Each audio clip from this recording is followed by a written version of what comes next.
O sea, estamos a la espera de los informes de los trabajos de esas mesas para entonces someterlos. Sí, ya las mesas concluyeron. Hubo algunas que trabajaron con retraso. Entonces, el Pleno del Consejo Económico y Social debe ahora rendir un informe final y sobre esa base se decide si estos proyectos se van a depositar en el Congreso o no. Ya. En cuanto al tema que usted mencionó, que era quizás el que más urticaria daba entre algunos líderes de la oposición, que era el tema de la reforma a la Constitución, ¿ese en qué quedó?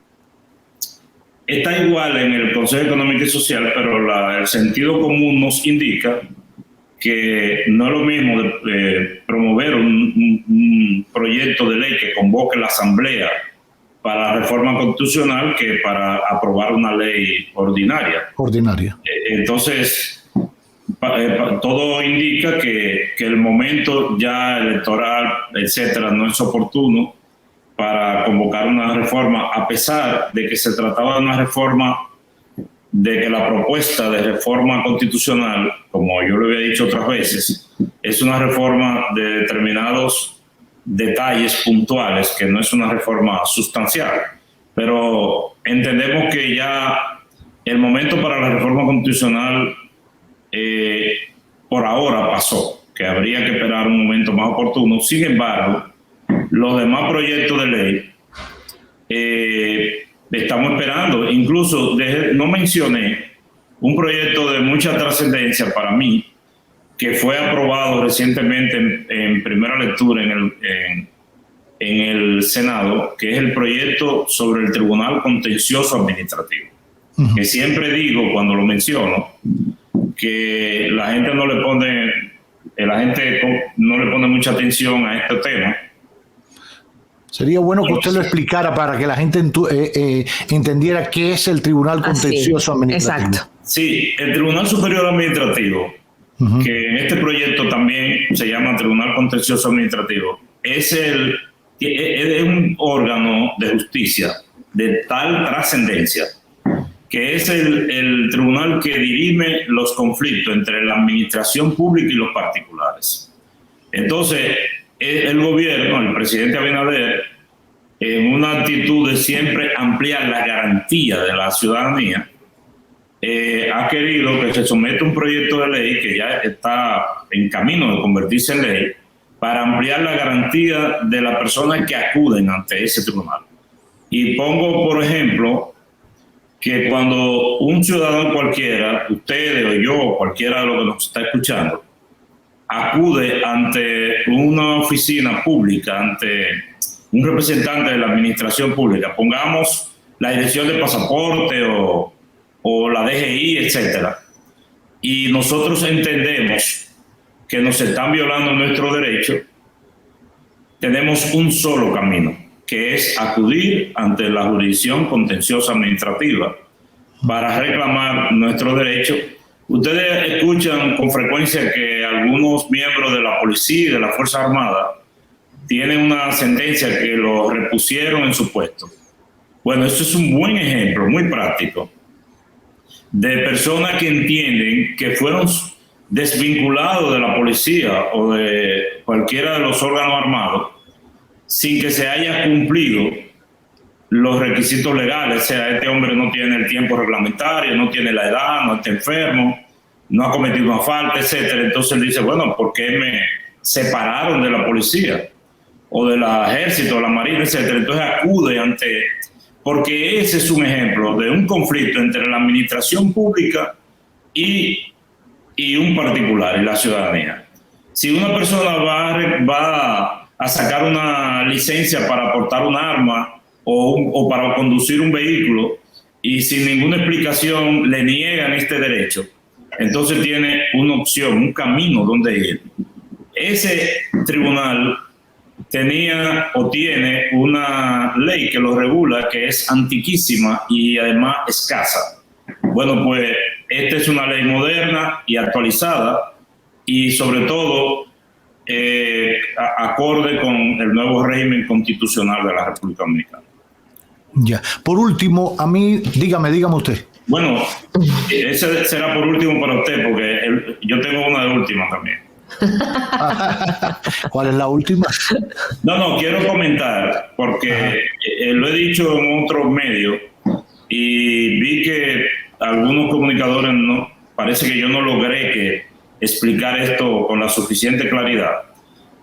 Se depositó un proyecto de ley que fue aprobado ya en la Cámara de Diputados para modificar la ley de exploración y explotación de hidrocarburos en la República Dominicana.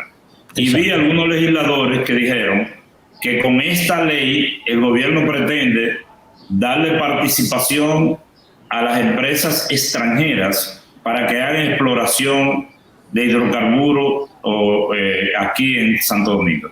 Y yo quiero aclarar que la ley actual permite eso y que hay empresas extranjeras haciendo exploración de hidrocarburos aquí. Que digo, tratando de ver si logro que esto se entienda, lo que esta ley se propone, que modifica nada más un artículo de la ley, el artículo 4, es que no limita que empresas extranjeras de capital estatal puedan hacer esa labor.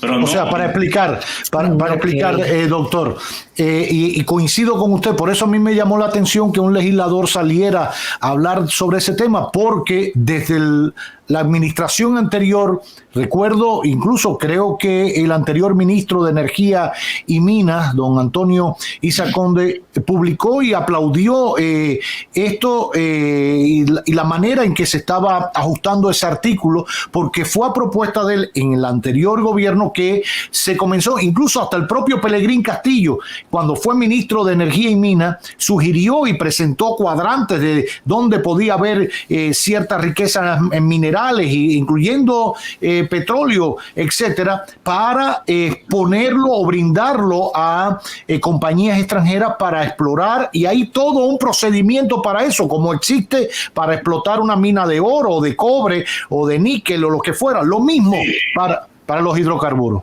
Al inicio de este gobierno se suscribió un contrato con una empresa que se llama Apache, que no recuerdo, es estadounidense.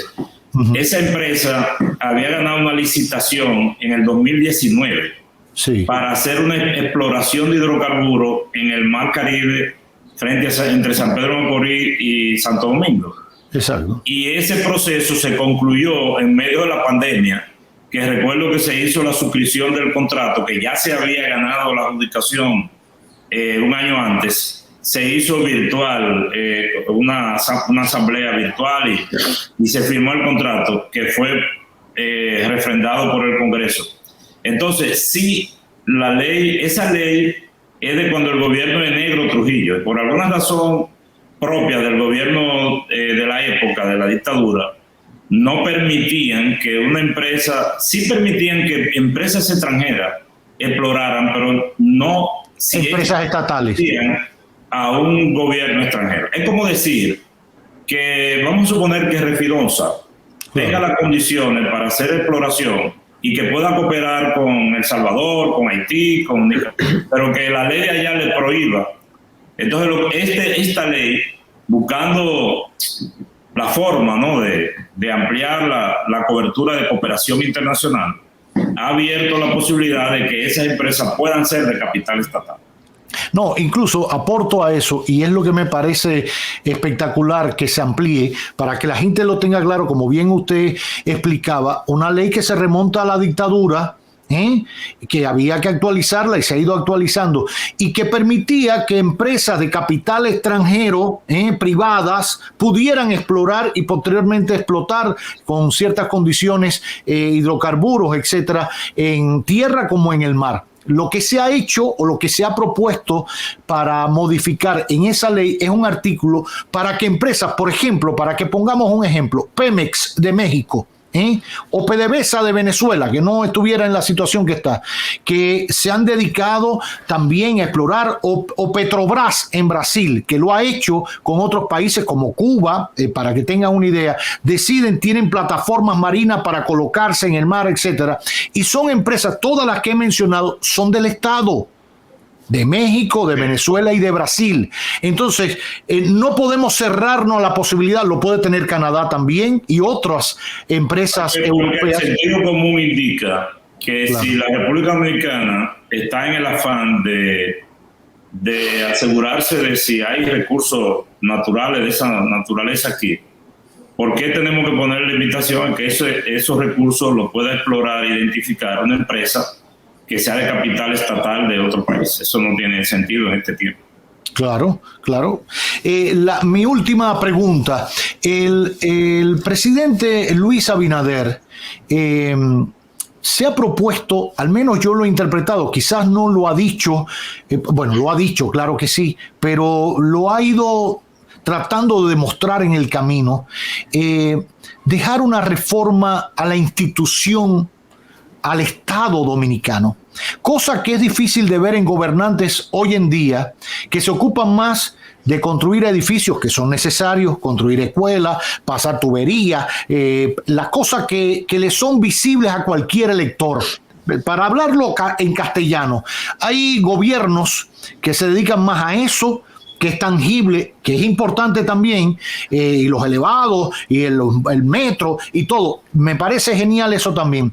Pero realmente ocuparse de crear un Estado moderno, de reformarlo, dar más garantías a la ciudadanía, pocas veces se hace, porque eso no deja voto. Al contrario, deja ruido y se para uno y cuestiona y a veces no tiene argumento, pero sonó en las redes y ya eso es la barbarie. Eso es así, doctor, pese a ser una situación compleja, el presidente ha seguido avanzando con aportar un Estado moderno del siglo XXI a República Dominicana.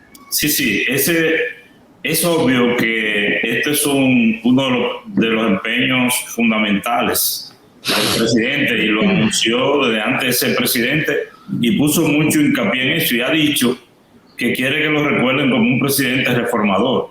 Ahorita yo no mencioné, cuando Miralba me hizo la pregunta, el proyecto de ley de compra y contrataciones. Sí. Porque son muchas que están allá en el Congreso, son muchas instituciones que existen en el Estado que están desfasadas y que son obstáculos para... Eso es verdad. Para el desenvolvimiento del Estado. Y ustedes quieren que les diga algo. Por ejemplo, el Ministerio de Justicia, que nosotros estábamos que si se aprueba o no se aprueba. Yo conversaba con un embajador de Europa y él me decía, yo estoy asombrado de que la Constitución Dominicana establezca que el ministerio haya que hacerlo por ley. Porque, por ejemplo, en España, la ley, como es un acto de administración del gobierno, de la organización del gobierno, él decía, lo ideal es, como ocurre en muchísimos países del mundo, que cuando un presidente llegue, diga, este ministerio lo quiero suprimir y quiero crear este. Así como crea una dirección por un decreto, así mismo pudiera organizar su gobierno en la forma, eso no es nada del otro mundo, es decir, pero las leyes son, tienen su ritmo, y entonces como todo es por ley, bueno, pues entonces a veces el presidente se va y no han terminado de aprobar una ley que él consideraba fundamental, pero sí, la ley de referendo, la ley de compra y contrataciones, la ley del tribunal que mencioné de los contenciosos administrativos, la ley de agua, la ley de los ministerios, la ley de los viceministerios, etcétera. Todo eso tiende hacia un Estado moderno y ojalá podamos lograrlo. Amén. Doctor, gracias. Gracias por acompañarnos. Ha sido el doctor Antoliano Peralta, consultor jurídico del Poder Ejecutivo, en este magazine que para él sí tiene nombre.